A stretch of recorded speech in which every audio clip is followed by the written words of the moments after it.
Goeiemôre, Dok Matt wat praat. Sekere name maak vir sekere mense deure oop. As ek nou met iemand moet gesels rondom 'n situasie en ek sê vir die persoon, president Ramaphosa het gesê ek moet jou bel. O, het die president so gesê? Ja, ek ken hom baie goed. Waarmee kan ek help? En onmiddellik dan word jy gehelp want hierdie naam dra krag. En so is daar doktersname en prokureurs en domineesname en mense gebruik hierdie name tot hulle voordeel. Hierdie name maak dan vir hulle deure oop wat hulle normaalweg nie kon oopkry nie. Maar ek ken 'n naam. Sy naam is kosbaar ver bo als die mooie naam van Jesus. Jy sien in daai naam, devils have to flee.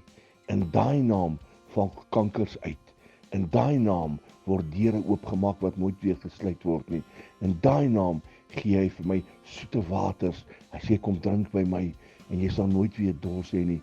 Daai naam is 'n naam wat red, verlos, genees.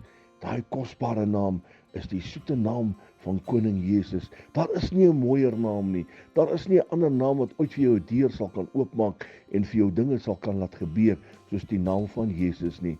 Wat 'n mooi naam. What a lovely name, the name of Jesus. Reaching higher far than the brightest star. Hy is so groot. Hy skep die planete en alles, maar tog is hy bereid om hierdie Jesus om in my hart te kom woon. Jesus, soetste naam, skoonste naam, wonderlikste naam, naam bo alle name, herlewingsgroete.